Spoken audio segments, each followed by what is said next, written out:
Hey everyone, Spicy Toast Gaming here. Hope you're having a great day, and I hope this can make it a little bit better. Today we're going to be going through every champion in the game, breaking them down by region, and then ranking them best to worst. Now note, we're just comparing the champions to the other ones in their region, so one champion that might be rated worst in one region doesn't necessarily mean it's worse than another champion that's rated maybe best in their region. The regions aren't really balanced as far as power. Some regions, every single one in that region is incredibly strong, and there's some other regions where most of the champions in there are pretty weak. So just because I rank a champion worst doesn't mean they're actually bad, it just means that I think they're weaker than the other champions in their region.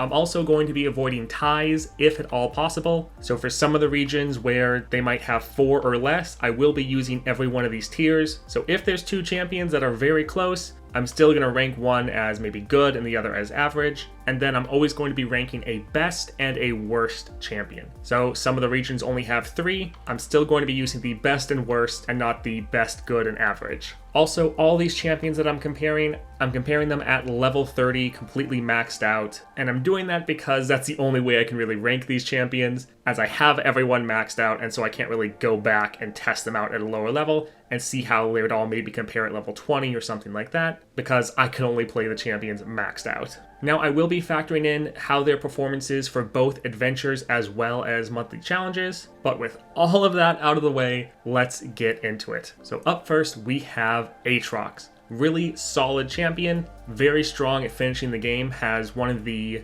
most powerful level up conditions of once they do get leveled up, they can suddenly play all these very strong units for very cheap. They have a lot of built-in cost reduction and even some good sustain and removal. The one issue is their cost reduction is very inconsistent, and they also tend to be a win more champion. So while you're ahead, you feel unstoppable and amazing.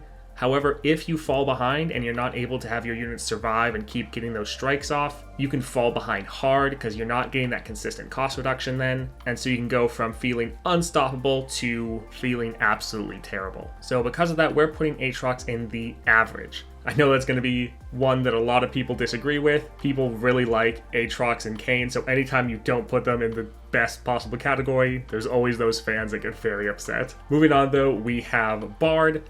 Very fun scaling champion, pretty much can scale stronger than anyone else in the game. However, that scaling does take time to actually get going, and so he can often be rushed down by aggressive decks and normally just can't get his game plan off. Because of that, we will sadly have to put him in the worst category. Next up then, we have Evelynn. Very strong combo style champion, able to utilize certain relics in a way that no one else can, being able to rally, stun the entire enemy board every single round. Very, very strong. You do have the weakness of getting countered early if the enemy happens to be killing your husks consistently and you can't get Evelynn to level up, or you just don't draw Evelynn, then you will end up losing the game. But really, as long as you can draw her at the start of the game, you're able to absolutely dominate the enemy every single round. And so I'm putting her in the good category. Next up then, we have Jax, a very strong champion. Also just being a 2 cost, you're able to play him round 1 and can really put the pressure on the enemy early,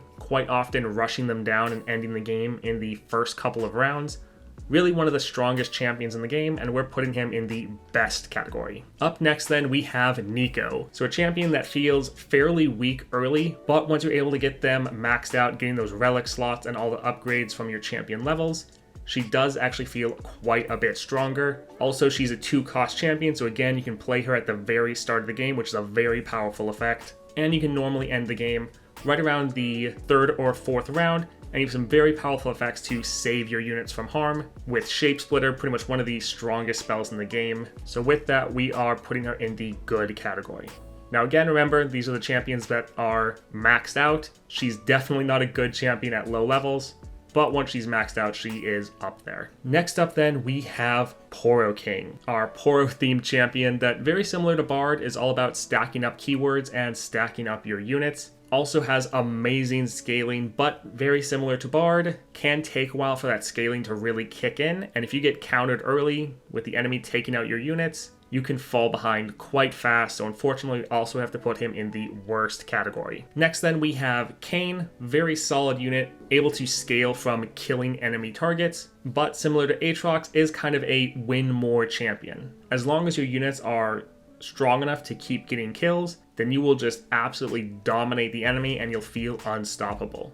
But if you ever encounter an opponent that their starting units are just stronger than yours, and you can't really get any kills, then you will fall behind very quickly and inevitably lose the game. So Kayn, he's going to join his other Darkin brother in the average category. Next then we have Jhin, very solid champion with some really good removal, as well as a lot of crowd control capabilities. Very strong combo where you can play him, level him up, stun, and take out the entire enemy board from your relics. And he even has some passive scaling from his star powers. Overall, a very solid champion that can normally handle any situation you put him in. He's going in the good category. Last up then for this region, we have Varus. Now Varus, I feel like is slept on quite often. Not many people talk about him, but he is very powerful. His star powers just give him spell duplication for free all the time. Most other champions, they get maybe some limited spell duplication, like Nami, it's only her 4th spell that gets duplicated. For Varus, all your spells targeting friendly units, they just get doubled for free all the time, no matter how many times around you do it. It's really crazy. He has some very simple but powerful combos where you can play him, immediately refill your mana, quadruple his stats, and just attack and end the game. So he's very powerful and consistent. Doesn't really matter if you fall behind early, you can level him up very quickly, and then you just play him, and he is able to end the game for you.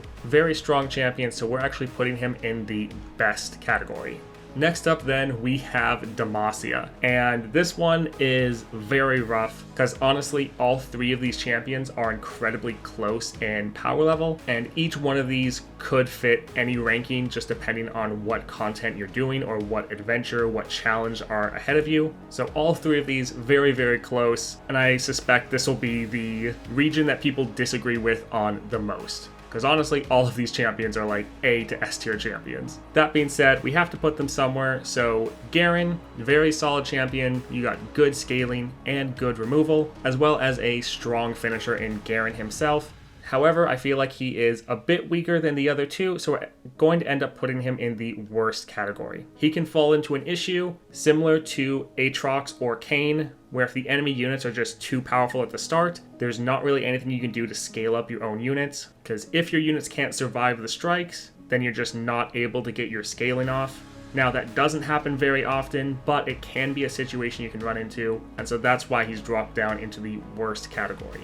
Next up, we have Lux, very strong champion, able to stockpile a massive amount of rallies and then just combo the enemy down, normally right at the 4th or 5th mana mark. Also, she's able to use builds that either completely ignore your champion and just use her for passive buffs, or you can go for builds solely focused on the champion and let her just annihilate the enemy, generating final sparks constantly. So really solid, but can be a little bit slower, at least slower than Vayne, so we're putting her in the good category. Last up then, we have Vayne. Vayne, very aggressive early, normally able to rush down the enemy opponent in the first couple rounds. Now, because of that speed and the ability to just rush down the opponent before they're really able to trigger their game plan, we are putting her in the best category. Again though, all these champions are like A tier champions, and so all 3 of these are incredibly close in power. And just depending on a different situation, some of these champions are definitely better than others. Next up then, we have Freljord. So starting off with Ashe, the Frostbite deck of the game, having absolutely massive amounts of CC as well as some pretty decent scaling. She can sometimes struggle to end games quickly, and so if you're going against an opponent with a very strong scaling, they can potentially outscale you, but normally you can just control the game and slowly wear down the enemy and end the game. Now, she's also very strong for monthly challenges. There's quite often times where you need to have a good CC option, and times where Frostbite is going to work better than stuns. So with that into consideration, we're putting her in the good category. Next up then, we have Gnar. Very fun, aggressive champion that has tools for pretty much every situation. A lot of different combat tricks, different removal, different CC. He can sometimes be difficult to get going, but is overall a solid option, especially once he's maxed out. So we're putting him in the average category. Next up then, we have Ornn. Thematically, one of my favorite champions in the game. Unfortunately, his deck just has a lot of anti-synergies built into it. The deck's fighting itself on what it actually wants to be doing. And then it's also just very slow. So normally you're going to be rushed down the opponent and you just can't survive long enough. So sadly, we're putting him in the worst category. Last up then, the newest addition to Freljord, Volibear. Very strong champion that is able to scale off killing enemy units, letting you play these massive titanic allies to just decimate the enemy board. He really is a top tier champion, and that's even with some of his abilities being slightly bugged, and Riot has already said that they're going to fix those. So I think he's already the best champion in the region, but he's going to get even better once they do fix those bugs. Next up then, we have Targon. Now I do have Aurelion Sol listed here. He's going to be coming out shortly after this video is made, so haven't played him yet, and so when we rank him, it is going to be speculation, but he is the only 4-star champion in the game. Looking at his star powers, looking at his starting deck, it's all pointing to him just being the best champion in the entire game, and he was really designed with the sole point of being the best champion in the game. So we're going to go ahead and rank him as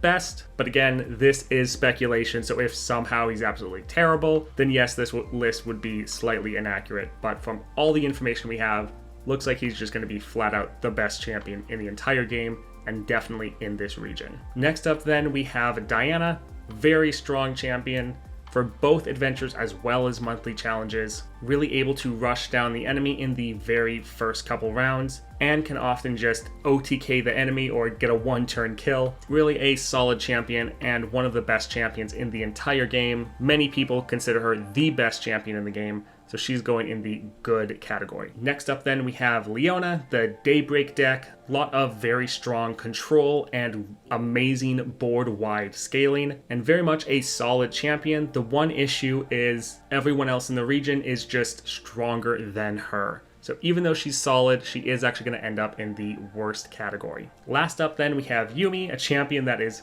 painful early, but once you max them out, they are incredibly strong, able to end games similar to Diana in the first couple rounds, but Diana is able to be played turn 1 and rush down the enemy. Yuumi is unfortunately a 3-cost champion, and so normally you have to wait and play them on that second turn. Now there is an epic relic that'll let you play Yuumi turn 1, but we're not really factoring in epic relics in this video. So while she's better than Leona, she's worse than Diana, so we're putting her in the average category. Next up, as far as regions though, we have Piltover and Zaun. Up first, we have Echo, our only predict deck at the moment. Very awesome combo potential here, and also decent scaling from all of your predicts, giving every unit it sees that 2/2. Overall, just a very solid champion, but he doesn't quite overpower some of the others in his region, so he's actually just going in the average category. Next then, we have Janna, another recently released champion, all built around cost reduction and can be quite fun to play, especially once you get that ball rolling and you can just start playing all of your cards for essentially free or greatly cost reduced. A lot of very fun burn damage, normally able to end the game once they get around that 6 mana mark and get their Chemtech duplicator triggered. They can occasionally struggle though to get the ball rolling. If you can't start playing some cost reduced cards, then you're going to struggle as all of your star powers are built around playing cost reduced cards. Now normally when you're maxed out, that's not really a problem. Overall though, another solid champion, but one that doesn't really overshadow some of the others in their region. So she's also going in the average category. Next up then, we have Jinx, the first champion you get. Very easy,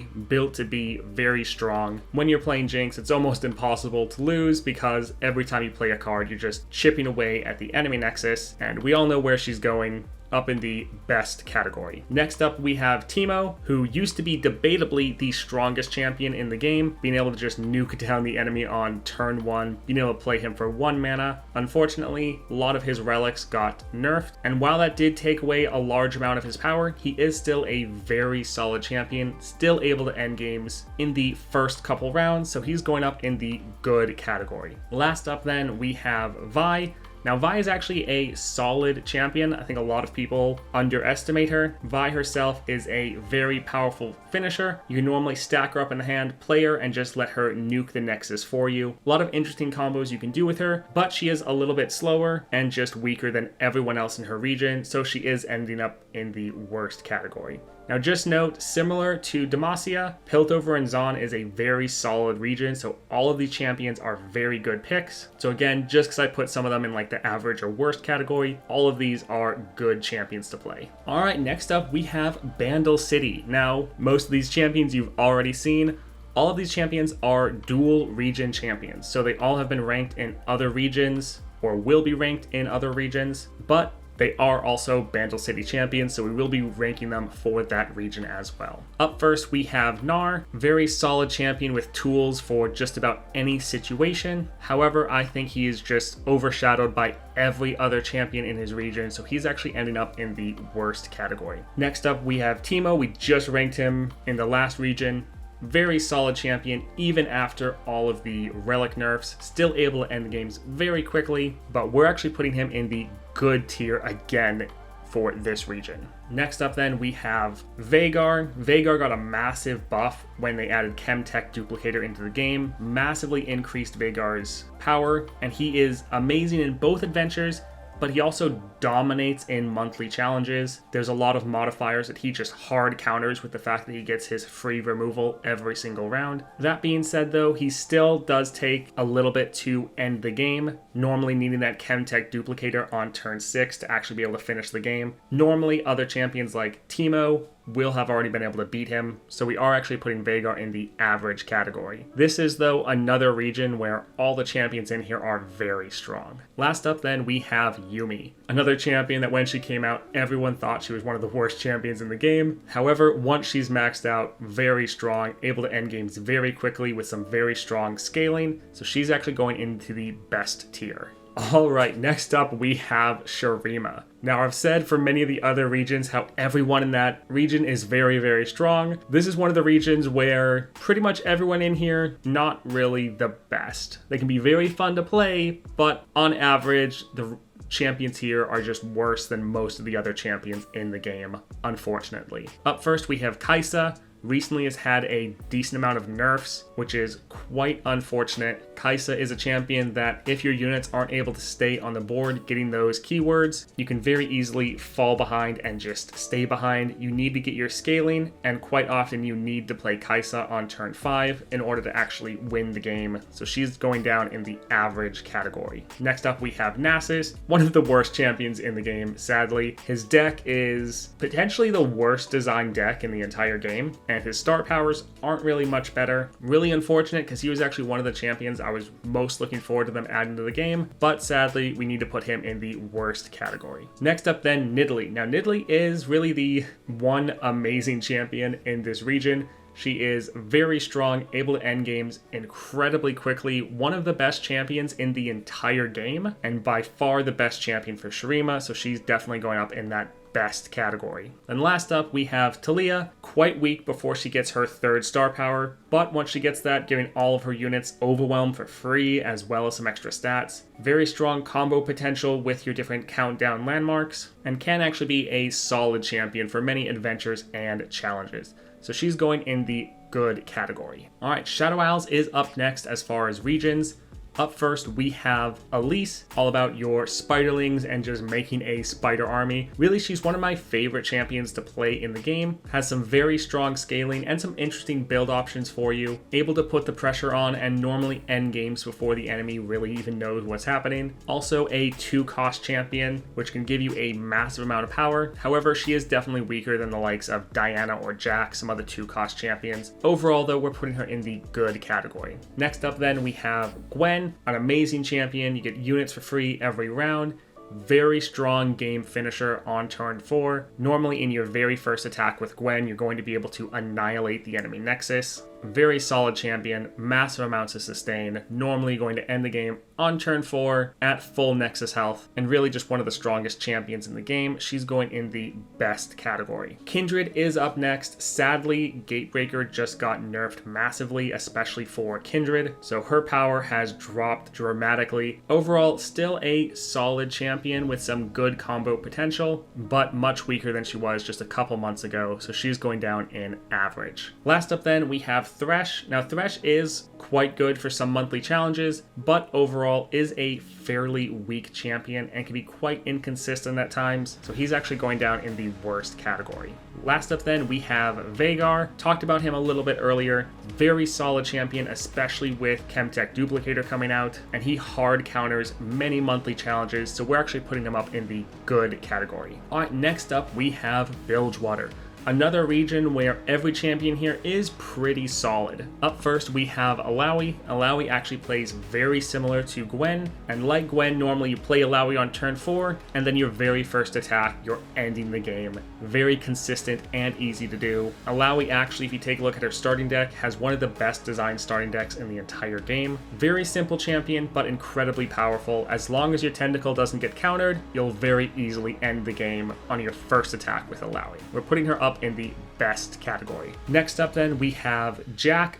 Very fun champion with a lot of different removal and some interesting combo potential with your different coin mechanics. Also can work solid for certain monthly challenges, as his massive amount of removal can help you counter some modifiers. We're putting him in the good category. Up next then we have Misfortune, a great swarm style deck. You're often able to just overwhelm the opponent very quickly and try to end the game in those first couple rounds. That being said though, you will get outscaled, so if you don't win early, you will then often lose the match. So we're putting her in the average category. Next up then we have Nami. Nami, very strong spell weaving champion, and honestly is deceptively powerful. You can normally end games with her right around that 4 mana mark. Normally play her on 3, the next round you just end the game very consistently. And she recently got buffed, so she's even stronger than she was before, because now she can also increase her units' health in addition to their power. So very solid champion. We're putting her in the best category. Up next then we have Neela, one of the champions added in the most recent expansion. Gets some limited card duplication every single round, which can be a very solid effect. And she is also a 2-cost champion, so that really helps boost her power and her combo potential with what different relics you want to equip. Not that easy to play though, and can definitely feel pretty weak early. Solid champion once you have her maxed out though, so she's going in the good tier. Next up then we have Pyke, who sadly got a pretty big nerf in the last patch, increasing his mana cost up to 5, which is pretty bad, especially since you want to play him often more than once in a game. Still, he is able to do some pretty solid board wipes and is quite powerful for adventures, as you have time to get a lot of upgrades for him. However, he can fall short in monthly challenges, as he normally doesn't have enough time to really get going, so we're actually putting him in the average category. Last up then we have Tahm Kench, my favorite champion from Path of Champions 1.0. Fun champion that can really scale up and be quite a menace. Great at taking out enemy targets every single round. However, he is just quite slow and does feel weaker than the other champions in his region, so sadly we have to put him in the worst category. Up next then we have Ionia, and first we have Lee Sin. Now Lee Sin can be incredibly powerful, especially in monthly challenges with certain modifiers. However, he really struggles in adventures and just has too many shortcomings that you can't fully account for unless you get lucky with getting the right powers during an adventure. Normally he's just too slow and inconsistent, so sadly he goes in the worst category. Next up then we have Master Yi. Very solid champion. Unfortunately, he is a 3-cost, so you can't play him turn 1, but he has some infinite combo potential. Normally you can play him on turn 3, and then turn 4 you can combo down the enemy fairly consistently. A lot of different combat tricks with good scaling and the ability of giving your units elusive, so he's going up in the good category. Next up then we have Set. Fun champion, especially when paired with Chemtech Duplicator. You have an interesting scaling plus control style build you can do for him that is quite powerful, but he is quite a bit slower than most other champions and is susceptible to getting rushed down early, so he is going in the average category. Last up then we have Yasuo. Now, Yasuo is absolutely amazing for monthly challenges. There are many challenges that he perfectly counters, so he's a great addition for you to have. And he's also very solid in adventures as well. For most situations, he's just the best control deck in the game, and definitely a valuable asset to any roster of champions. He's going up in the best category. Last up then, we have Noxus, and this is potentially the strongest region in the game. Each one of these champions is a solid addition to any roster, and even the worst champion of these 4 is still better than many other champions in the game. Up first, we have Annie, one of my favorite decks. Really good at removal, taking out enemy targets, even if they have ridiculous amounts of stats because of her Disintegrate. Also, you have some very consistent CC, being able to stun enemy targets and really just control the board. Also, a 1-cost champion, so you're able to play them at the very start of the game, have them on the board, giving you a lot of powerful effects and buffs throughout the entire game. Overall, just a very solid champion, and definitely a good starting point if you want to start picking up control decks or removal style decks. Annie is great for that. Wonderful in both adventures as well as a lot of monthly challenges. She's going in the good category. Next up then we have Darius, another champion where you can go for more passive setup on your champion, where you're probably not going to actually play your champion and just use like reroll relics on them and just focus on your unit or your support champion. Or you can go for a champion focused build using Darius to try to close out the games for you. He's a very powerful combination of star powers, letting you often rush down the enemy and combo them down around turn 3 or 4. Quite strong in both adventures as well as certain monthly challenges. However, I do think he is weaker than the other champions in his region, so sadly he goes in the worst category. Last up then we have LeBlanc, one of the strongest and most versatile champions in the entire game, with just the strongest second star power in the entire game. So many different ways you can build her, and pretty much no matter how you build her, she is going to absolutely dominate the enemy. I'm putting her in the best category. Then last up we have Samira, sadly been the target of many different nerfs. She is still a very solid champion, often able to end the game in the first couple rounds. However, she's definitely a lot weaker than when she released, and so we're putting her in the average category. Alright, that is it for our regional ranking video. Now remember, this is all the champions that are maxed out, and we're not adding in epic relics because most people don't really have epic relics, or at least not very many of them. As always, this is just my opinion of these champions. All the champions in this game are quite strong and are still useful, so even if I ranked a champion lower, doesn't mean I think they're just a bad champion. But definitely let me know your opinions down below. If you're enjoying all this Path of Champions content, definitely like and subscribe, and I hope you all have a great day.